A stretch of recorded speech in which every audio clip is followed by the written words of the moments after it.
Now I'm streaming. So Doug, why don't you repeat what you just said? Good morning. It's 9:00 a.m. thereabouts, November 28th, 2023 on a Tuesday. There I've got confirmation on audio. I'm not wearing the headset because the headset's not fixed yet. Big beast build crashed this morning during Fortnite streaming, and I still have hair. I haven't pulled it out yet, so I don't know what's up with that. Do I dig straight into Big Beast Build or do I do some diversion first? I'm going to go straight into Big Beast Build because I've got to get this thing fixed right and stable. This is just a nuisance and a nightmare. I'm going to go look at chat room and then give you an update about what happened today and where I'm thinking and get your input. Dennis has got a link in here for his premiere. It's going to be at 5 p.m. Eastern Time. It's a Fortnite premiere. So hello, Dennis, Darren Gilholm, Alice, nice music. No Limit is one of my all-time fave dance songs. Brian, I contribute to the Cyber Monday National Sales Total. Well done. I did a little bit too. Not anything worth really talking about. Jeff Ryman did. Selden Ball with the weather report in windy. Brian says, if this is live Windows training, then how come the trailers aren't live? I could come back. I could respond to that with a snappy, witty, humorous response, but I just don't have it. I just don't have it. Dennis, so my shiny new Bluetooth earplugs can only connect to one device at a time, right? I think the answer is yes, but need someone else to verify it. I don't think that is the case. I think some Bluetooth devices can connect to multiple things at the same time. Now, what I had going with this one, I couldn't get this connected yesterday to the bloated Big Beast build. I got the notion that I had it connected to the slim Big Beast build. So I rebooted the computer and selected the Windows operating system for the slim Big Beast build. It's a different partition on the same drive. I went in there and found, yes, indeed, it was paired. So I unpaired it, then came back to the bloated Big Beast build, still couldn't get it to connect. I went back to the slim Big Beast build and deleted it from Device Manager there, came back to bloated Big Beast build, still couldn't get it to connect. But it was functional on the slim Big Beast build. So that means the device is okay. That's secondary. That's not my main concern this morning. Although I need to get it working by Saturday. I've been able to pair from one source to another source, but it seems to me somewhere I came across something that said you can have them paired to two devices at the same time if they are compatible with that, the devices, and if your Bluetooth device is capable of it. I don't think it's automatic that all devices could. You could ask Kerry if he offers a money-back guarantee. No, he doesn't. Brian, are we dealing with Downer Doug this morning? I think no. What you're dealing with now is there's a point where you just got to step back and laugh. So the frustration level isn't there, but it's just like, are you kidding me? Greg, most Bluetooth devices can indeed only connect to one device at a time. Only higher-end Bluetooth earbuds have that ability. Now, I can have it associated with more than one device and unpair from one device and pair to the other. That absolutely is valid. But can you be paired to more than one at the same time? That might be a no answer, but I don't know. There might be some instances where it will do that. One of my pair of Bluetooth headsets can't connect to 3 devices at a time. Tim, does that imply that you are able to do 2 devices out at the same time? Bluetooth can be a pain. I think I've missed saying some name. Costanza, Brian, Jeff, Greg. Brian to Greg, I don't think that's true anymore. I've reviewed several cheap earpieces that were Bluetooth and all could pair with 2 devices. Oh, good. So there's an authoritative answer.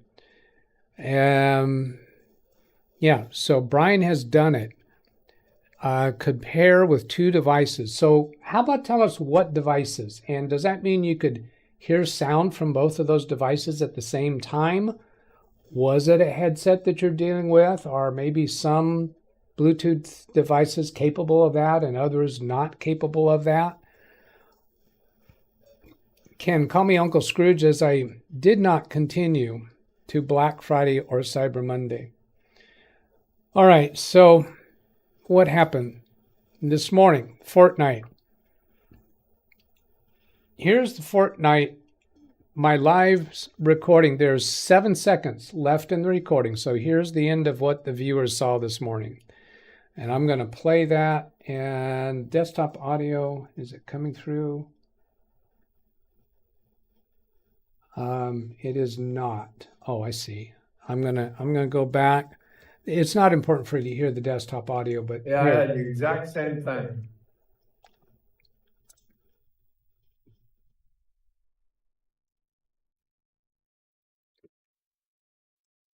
One second left. There, it just ended. Okay, and then I picked up my cell phone and did a cell phone video of the aftermath. So here I'm going to click replay on this. I get more strange symptoms. So Fortnite stream just crashed and I got this sound.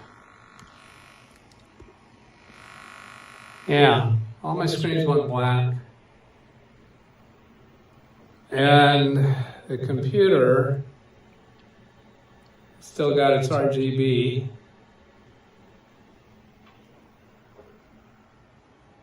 And the Stream Deck is still lit up.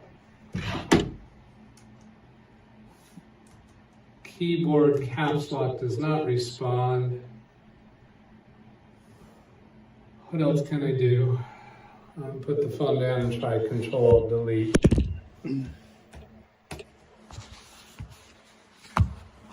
Nope, no dice.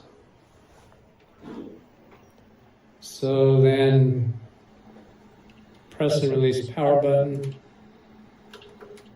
Yeah, that turned it off instantly. Turn it back on. And now I'll use Baby Beast to let Dennis know.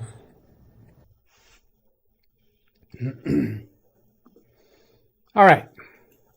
Now that was yet another symptom of a crash. And I saw some people talking about video driver, and yeah, that is on the list of things. And let me remind you the current state of the video driver.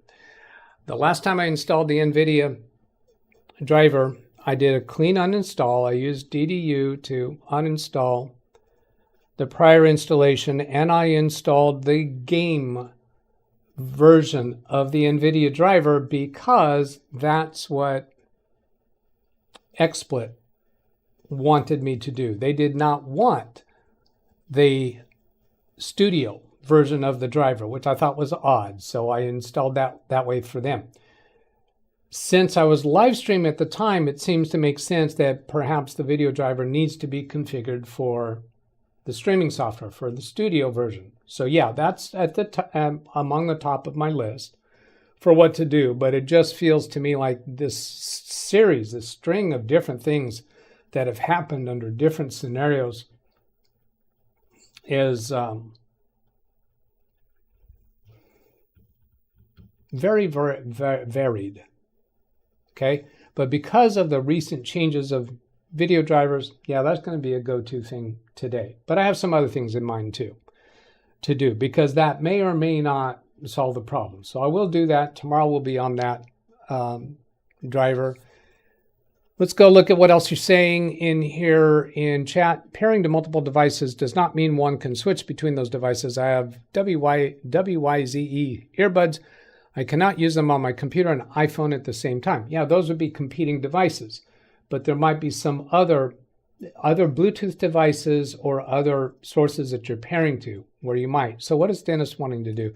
I have them paired to PC and Android, but if they are connected to one, they will not connect to the other. So I think you would have to unpair from one and pair to the other, since those are both audio devices. And Tim says up to 3. So are you actually listening to those at the same time? Let's see, one of my pair of Bluetooth headsets can't connect to 3 devices at a time. Yes, up to 3. So are they configured for 3 devices, or are you actually hearing sound from all 3 devices at the same time? He might have been saying yes to the previous time I asked that, but I don't know if that's what he was saying yes to. So Tim, if you're there, are you listening to 3 different devices, mixed sound at the same time? Watching to see if Tim comes in with that answer. Because there's connecting to devices and pairing to devices. 2 different things. Or configured to the device. And actually, let's see, what would be the other way? Paired would mean you're configured. And connected means you're actually actively listening and interacting with it. I'm looking at over here on that screen to see if Tim gives a response to that. FYI, Evernote free users could be limited to just 50 notes as a company tests plan. Okay, thank you for that. I'm not going to go down that direction right now. John Williams, good morning, Doug, and everyone in chat. Had a rough night, did not sleep well. Last time I looked at the clock, 3 a.m. Costanza, I have high-end Bose headset and a cheaper Anker noise-canceling headset. Can only connect 2 devices at the same time. You can only play audio from the 2 devices at one time. Now, this is a different direction. He's got 2 headsets connecting via Bluetooth to the same device, the same computer, does he say? And you can only play audio from the 2 devices one at a time. Okay, so they're not both hearing them at the same time.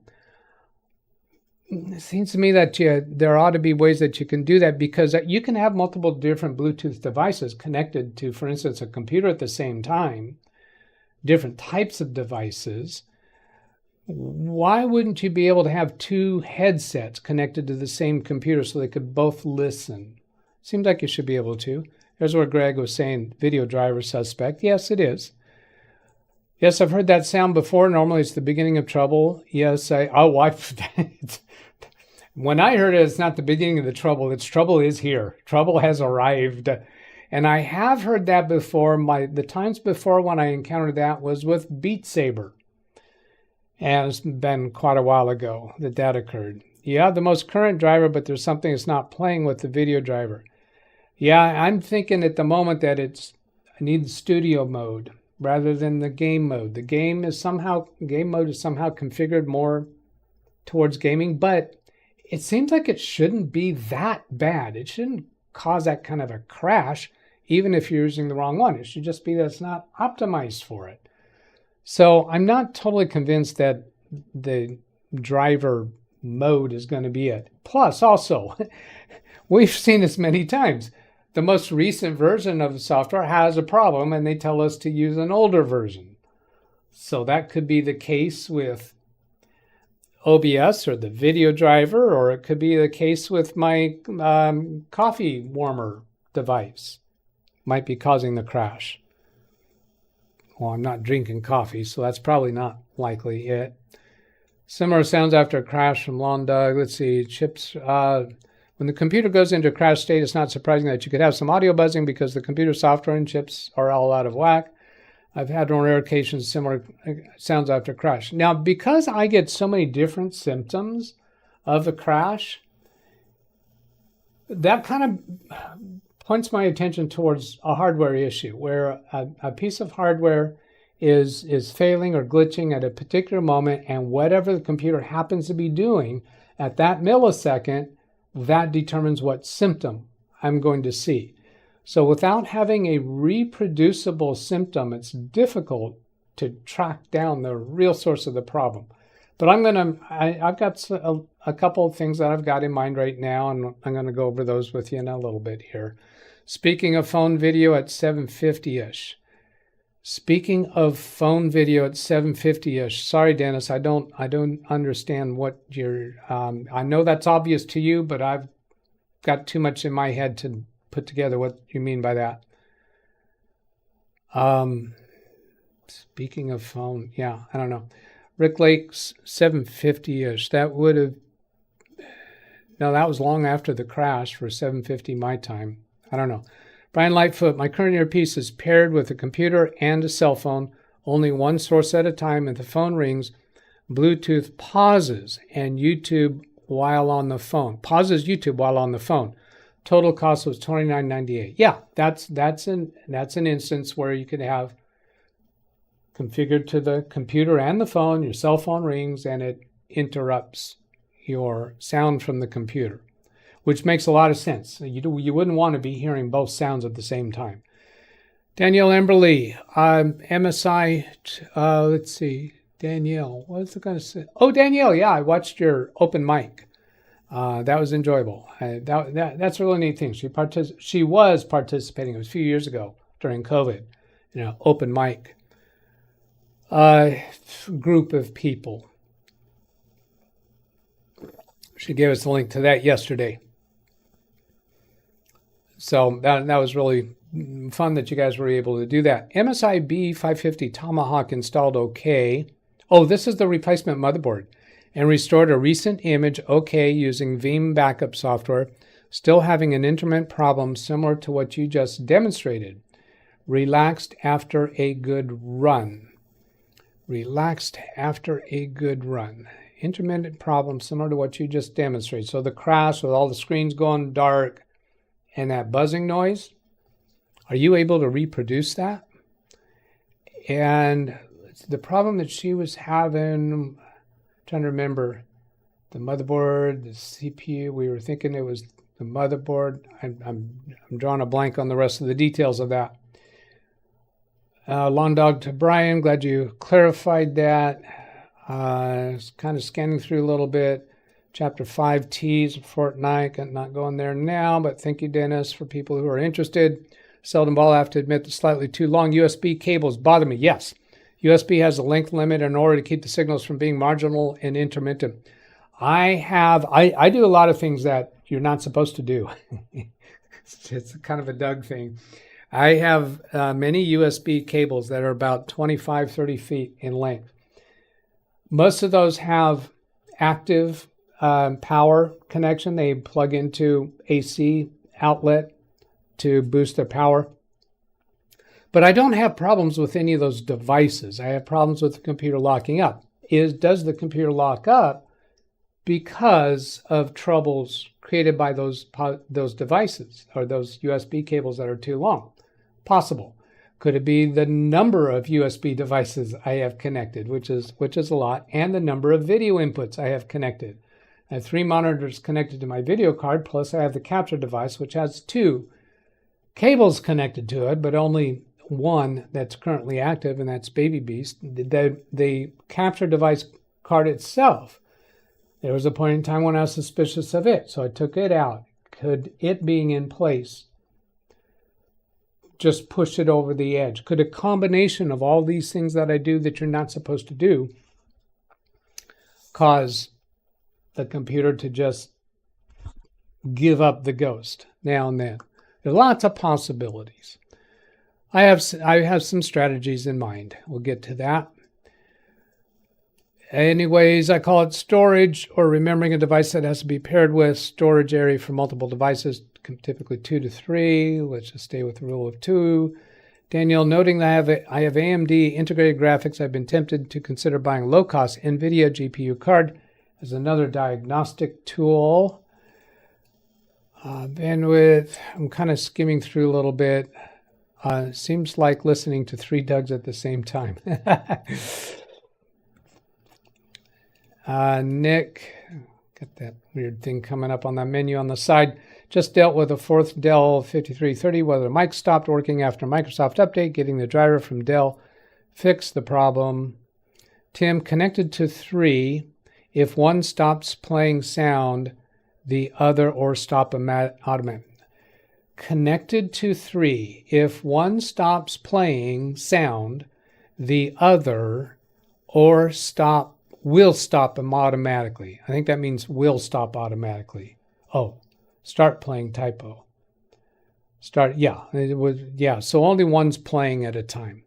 Costanza, I didn't word that correctly. I meant that even though I am connected to 2 devices at the same time, I can only hear one audio source one at a time. Yeah, that makes sense. Tim, it's been a long time since we've seen you. Oh, we've seen him once in a while. Not very often. Danielle, best way to export format crystal disk mark info data before sending to. Best way to export format crystal disk mark info. Crystal disk info or crystal disk mark. Those are 2 different programs. Crystal disk mark is for speed testing a drive. Crystal disk info is the one that gives us the information about the state of your drive. A screenshot is sufficient. I think crystal disk info, let's see, yeah, here it is. Let's do it this way.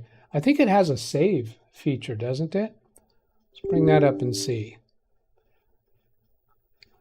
Accept agreement, next. Oh, this is installing it. I didn't want to install it. I want to go to the portable version and run it. SW setup, because we're going to look at the condition of her drive. Crystal disk info 64. Answer yes. And where is it coming up? Came up here. And then file, save, text or image. Either one of those is fine, or just use Shift Windows key S and draw a box around it. Now, if there's a scroll bar, then do one shot with it at the top and then scroll down and do another shot. You could do save as text or save image. Either of those would be fine, and then send that to me. This one saves as a PNG. I don't know what it does if your scroll bar goes down further. So for the scroll bar, you move it up to the top of the window and drag down, and you should be able to get it all on one screen capture. So any of those methods are fine. You could do all 3 of those methods and we could compare them. Has the frequency of these crashes become more prevalent recently? No, it's very unpredictable. But I was thinking about that this morning. If I did some changes, did some fixes, and how long would I have to go without a crash to say that it might be fixed? And that would be 2 weeks. I would need to see perfect running for 2 weeks to be optimistic that we found it. Rock solid proof would be 1 month. If we go 1 month without any crash, then it's fixed. Going 2 or 3 days without a crash, that's not impressive. That happens sometimes. I have not been able to identify anything where it seems more likely to crash. It has crashed during Fortnite. It has crashed during live Windows training. It has crashed during Beat Saber. It has crashed with XSplit. It has crashed with Streamlabs OBS Prime, and it has crashed with OBS, what do they call this one? OBS Studio. It has not crashed when I'm not using any of those. When I'm just web browsing and I don't have any video production software open, it has not crashed. And it has also crashed with Adobe Premiere Pro, which is the editing software that I use. So every time it's crashed, the one thing in common is graphics. And graphics card is involved. Also, those long USB cables have been involved. What else? And I'm the one operating the computer. So that's a commonality. What's the latest Bluetooth 6.0? Debating if I should run MSA. Did you get a mini dump file on the latest crash? I don't think it produced one. Refresh my memory where I go find that. Give me the path where that, and we'll go see if it's there, because the computer did not indicate that it was, there was no blue screen. If there's no blue screen error, is there a mini dump? I don't know. Chris, hello everyone. Some AMD systems had USB issues in the past. I was speaking of that sound on the phone video that we heard at 7:50 into this stream. Oh, 7 minutes and 50 seconds into this stream. Yeah, the sound that I captured on my phone. So what was the previous thing that Dennis's comment was? No, DDT 2005. So now I know the context that he was saying that. Yes, I've heard that sound before, normally beginning of trouble. Oh, this here he was speaking about that comment. Okay, now I got it.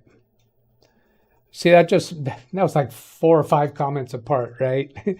It was immediately, your second comment was immediate as far as you knew, and I didn't catch it. Chapter 5 T's, I don't think that's where I was at. Yeah, got it, understood, thank you. That was my bad, not your bad, really. John Williams, on Asus motherboard was over voltage.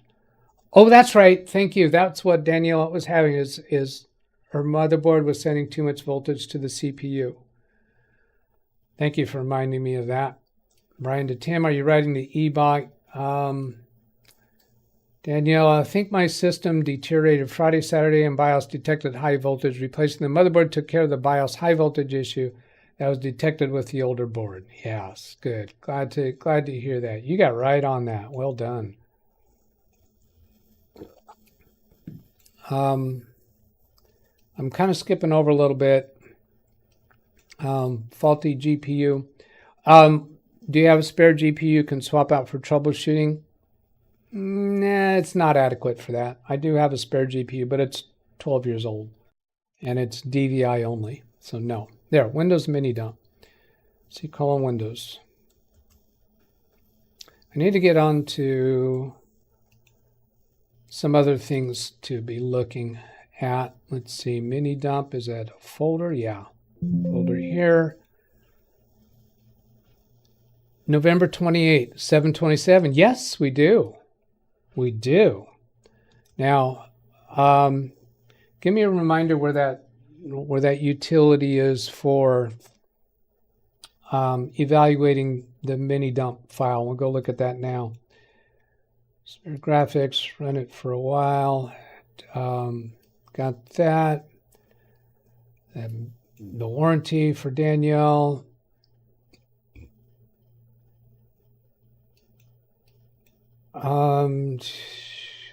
Don't you have to unhide? No. As far as inspecting graphics card, usually a lot of shielding. Blue screen view. Blue screen view, yeah. Let's go, let's see, did I get, yeah, blue screen view. Let's go do that. I think I probably already have that downloaded, but it's on from Nersoft. And here's, that's Bleeping Computer. This one's Nersoft. I'm going to get it from Nersoft. When crash report displays a report about crash. So it would be this one, right? Is that when crash report? Am I on the right one?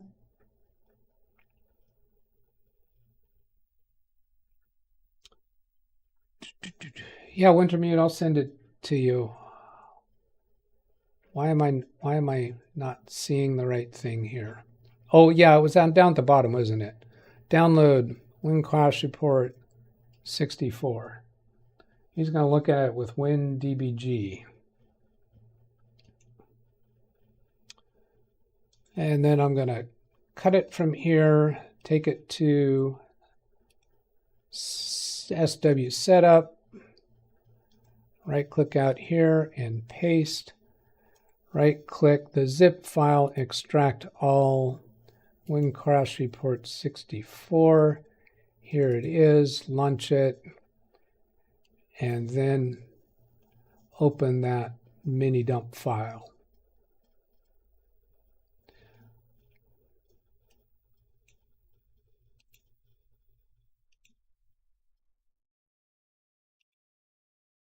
Save view, text report.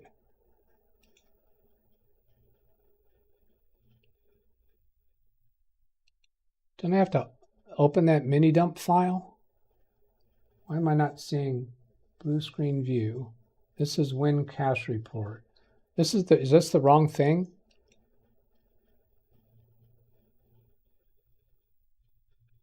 You're on the wrong app. He says, let's get back to NurseSoft, blue screen view.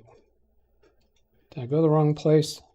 Blue screen view. Blue screen view from NurseSoft.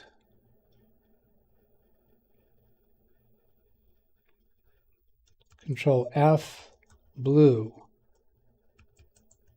screen view. There's 44 hits. Download links are at the bottom of this page. That should take me to it. Blue screen view in zip file.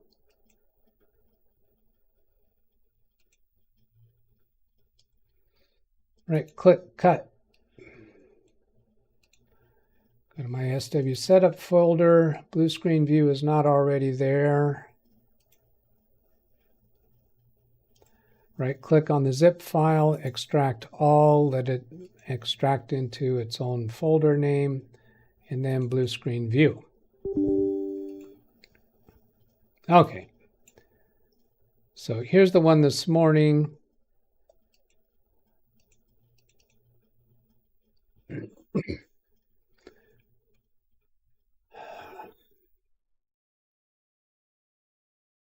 Right, so what does this tell us?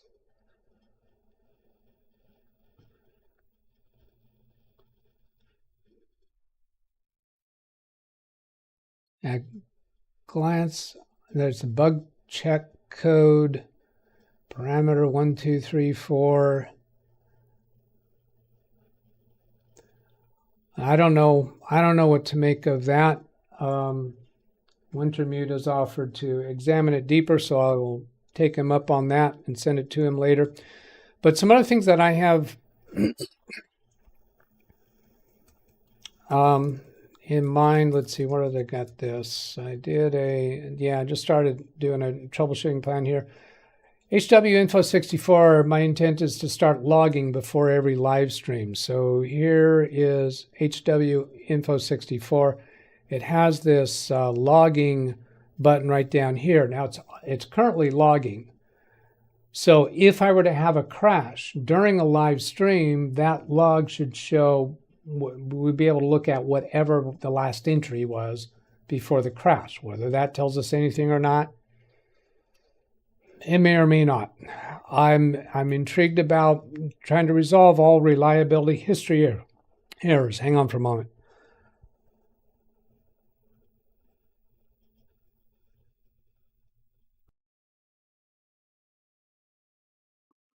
I'm struggling to find my mic mute button. I have not yet looked at the reliability history to see what it shows. Now, when a crash like that happens and the computer is totally, everything goes black, is it capable of doing any more log entries? I say yes. The reason why I say that is because of, for example, the last couple of crashes that I had on Saturdays, the Zoom session was still operational, meaning the computer was still operational. I could still connect to it from Baby Beast. I just couldn't get any response on keyboard or mouse. And yeah, all the screens were locked up. So I have not yet looked at reliability history from this morning. So I'm going to do that. Windows key, RELIA, and then view reliability history. So we are discovering this together to see what it tells us. So here on, that is November 28th here. Got 3 red X's. And they are shown over here. Windows stopped working. Windows was not properly shut down. Windows shut down unexpectedly. Controls DTS auto processing. Now this controls DTS auto processing object has been there for a long time as an error. But it doesn't occur at the same time. This was after I had restarted the computer and resumed playing Fortnite with Dennis. I was not streaming at this time. These three all happen at 7:28. Double clicking on these will give this information, and there it is confirming the mini dump file and where it is. Does this provide everything that was in the mini dump file that is of interest? Because that means we don't have to go open the mini dump file if it does have everything. This is giving us the precise time of that crash. And then here, Windows stopped working. Computer has rebooted from a bug check. So this is after the reboot has occurred, 7:28. And this one says the crash was actually at 7:24:38. Now, in the event viewer, let's look at event viewer 7:24:38, Windows logs, system.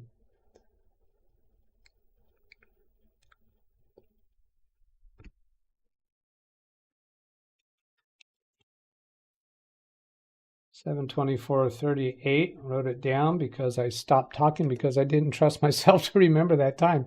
Now, this date and time column appears to be in descending order, but I found it not perfect with that. So when you really want to get perfect ordering of the events, I make it sort that column.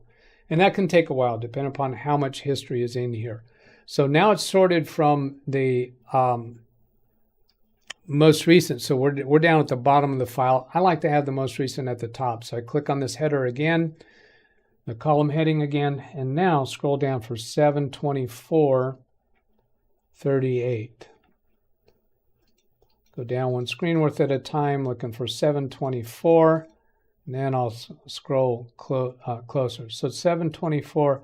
The most recent thing prior to that was 6:53, long time prior. So there was nothing.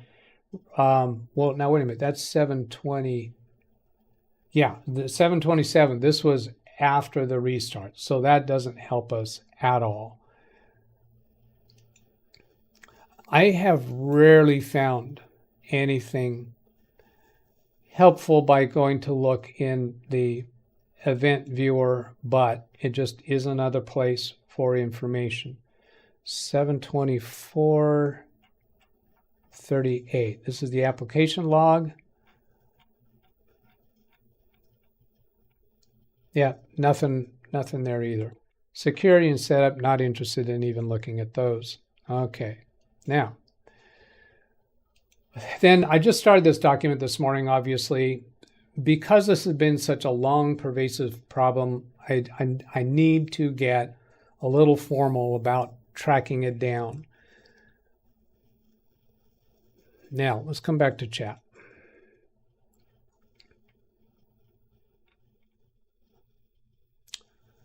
You can thank me later for pointing out it was likely a motherboard problem. Well, Jim, I will thank you now. Thank you, Jim.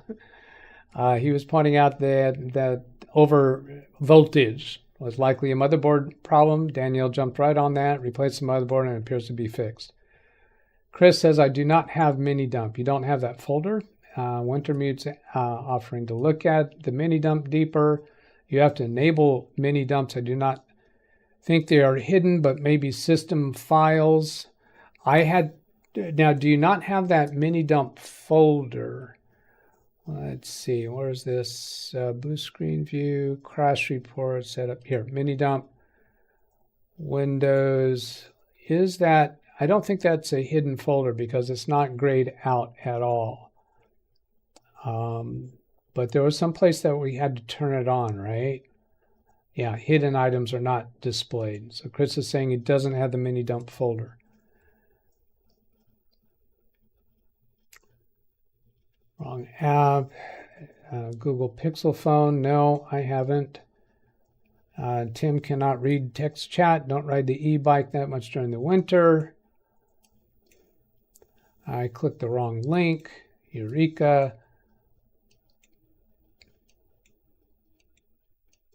Mini dumps are enabled in settings, system, about, advanced settings. So let's go show that to everybody.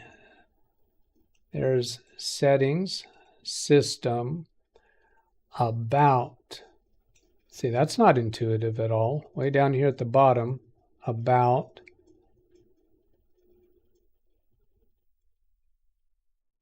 There, I get them both visible at the same time. Then advanced system settings right here. Then startup and oh, well, there's easier ways to get into this screen. Startup and recovery settings. Startup and recovery right in here, and then settings. And then write debugging information. So there's how you can choose. And this was a small memory dump. Winter mute, should I choose like complete memory dump, or is this small memory dump your preferred way to deal with it? And then this shows us where the directory is, and apparently you can change that.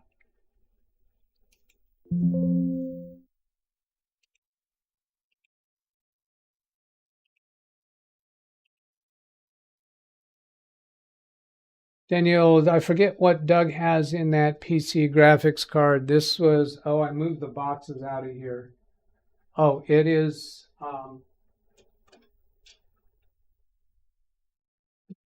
GeForce 3090, not the TI model. Only 8 of 35 with thumbs up. Click it or tick it. I think pshed DLL is an error handling DLL. Need to go deeper to find what called it.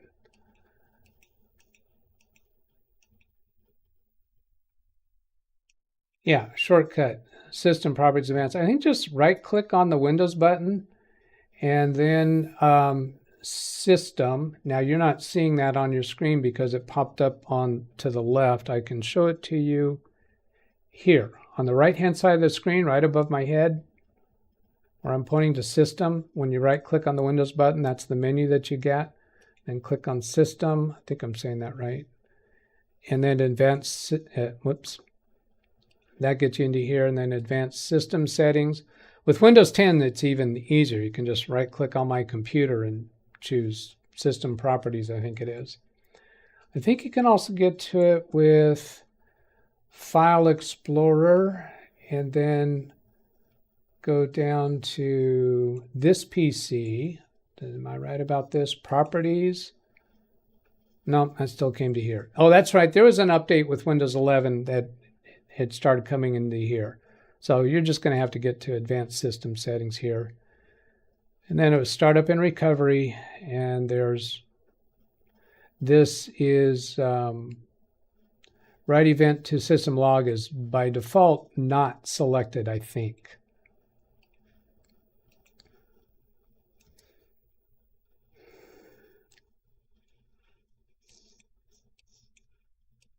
Complete memory dump is way too big to share.